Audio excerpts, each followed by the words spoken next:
E isso, Naide, eu acho que é algo que muitas pessoas têm perguntas sobre isso. Como lidar, tu disseste agora em falar para essa criança em algum momento da sua vida de que ela é uma filha, um filho adotivo. O que vocês sugerem, que experiências vocês têm no grupo em relação a essa questão bem específica? Existe uma idade recomendável quando dá para conversar com a criança sobre isso ou não?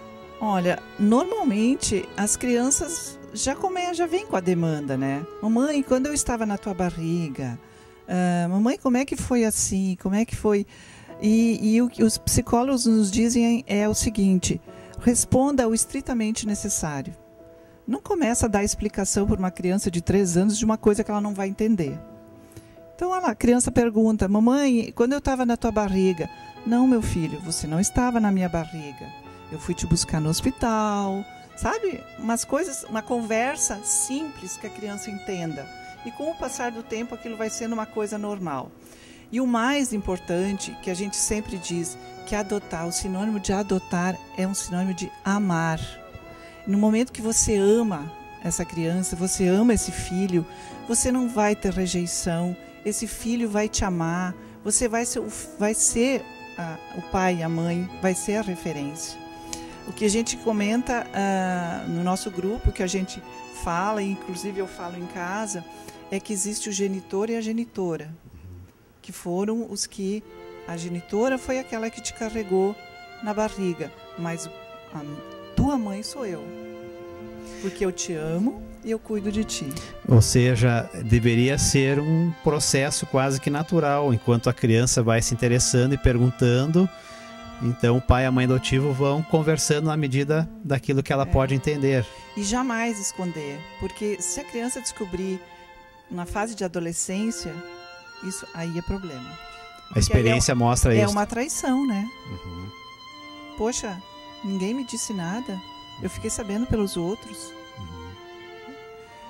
Esse processo já não existe quando você adota uma criança um pouco maior, porque daí ela já sabe a história dela, né? Então são processos diferentes, são situações diferentes. E o que a gente também fala muito no grupo é que por mais que se tenha, se busque na lei fazer as coisas tudo dentro da lei, através do juizado da infância, através da fila de adoção, ainda existem as adoções à brasileira, que são aquelas em que uma mãe dá o filho para outra pessoa cuidar, sem ter a interferência do juizado. Isso é uma coisa muito perigosa, porque daqui a alguns anos essa mãe pode se arrepender e aí ela pode simplesmente ter o seu filho de volta. Qual seria então, Naide, o processo saudável, legal também, de um casal que gostaria de adotar um filho? Existe então um processo legal, uma inscrição, uma fila? Nós, esse ano, com muita satisfação, nós criamos a cartilha de preparação para adoção.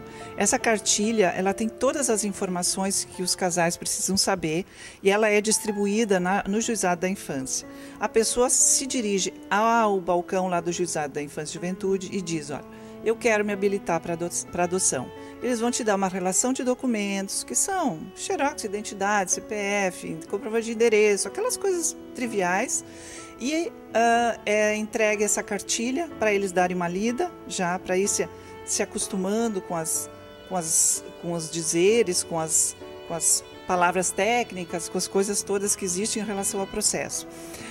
Depois disso é feito um curso de preparação para adoção, e esse curso é feito com o auxílio do GAL. A gente faz são 4 reuniões onde os casais vão e a gente dá uma série de orientações jurídicas, psicológicas, de assistência social. E depois disso é feita uma audiência com o juiz e só então a pessoa é habilitada para adoção. Ou seja, nesse momento ela entra para a fila nacional de adoção e para a fila da nossa comarca. E existe uma preferência, ela entra nessa fila e ela pode ter preferência por alguém da sua região? Como é que funciona então? Normalmente,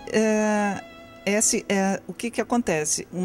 Tem uma criança disponível para adoção, se busca no cadastro da comarca. Se nesse cadastro não se encontra nenhum casal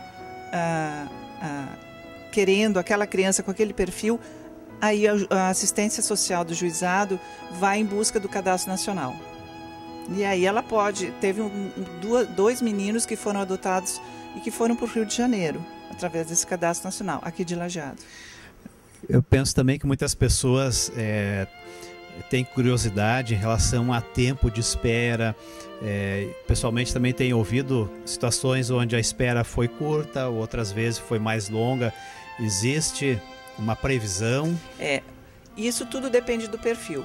Se a pessoa quiser uma criança branca, recém-nascida, vai demorar, digamos, em média, 6 anos.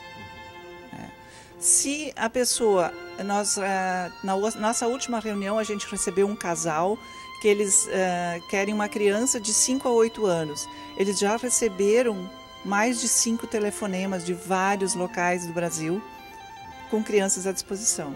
Então, assim, o tempo de espera depende do perfil da criança que se deseja. Em geral, então, as crianças que já têm um pouco mais de idade, existem, digamos, várias crianças necessitando desse acolhimento. Sim, em todo o Brasil. Em todo o Brasil. Todo o Brasil. Muito bem. Naide, o nosso programa tem um tempo limitado, né? E a nossa conversa certamente é bem interessante. O que você diria, então, a um casal que está pensando em adotar, ou talvez um casal que ainda não pensou em adotar, que talvez gostaria de ter um filho biológico e não está conseguindo? O que você diria para esse casal? E também, se puderes, em segundo lugar, dizer algo em relação às famílias, então, de um casal que não tem os seus filhos biológicos. Eu gostaria da nossa cartilha, eu gostaria de ler um dizer aqui da nossa cartilha. Adoção, uma proposta de vida. Adotar é oferecer a uma criança ou adolescente a oportunidade de ter uma família e dar a você mesmo a oportunidade de descobrir um mundo novo, onde há capacidade de amar, de lutar, de se doar a alguém que não tenha consigo laços de sangue. Eu acho que isso é uma coisa que diz tudo. E continuo dizendo, não há diferença nenhuma entre um filho que nasceu do ventre ou um filho que nasceu do coração. Por isso que a gente fala que são nossos filhos do coração. E a gente fala que também são nossos filhos da alma. E eu sempre digo para os casais, para as famílias, o processo de às vezes pode demorar um pouco, porque quando a gente se habilita, Deus tem que traçar uma estratégia para esse filho chegar até nós. E eu acho que Deus procura para cada família aquele filho. Não é aquela criança, sabe? É uma coisa assim muito divina mesmo, mas quando você adota o seu filho, você sabe, não, era esse aí que eu estava esperando. Então eu acho que tem o toque de Deus aí e eu acho que Ele acompanha a gente durante toda a trajetória da nossa vida. Naide, quero agradecer muito a tua presença aqui conosco e também desejar a todo o grupo de apoio à adoção em Lajeado que continuem com bastante firmeza, carinho, né, ajudando nesse processo que a gente sabe que é um processo que precisa muito de apoio, de informação, e isso que vocês estão também oferecendo, além de orientação, inclusive legal, nessa caminhada toda. Então quero agradecer pela tua presença conosco aqui no programa Castelo Forte e leve o nosso abraço também para o grupo lá do GAL, o Grupo de Apoio à Adoção de Lajeado. Muito obrigada a todos. Um Feliz Natal.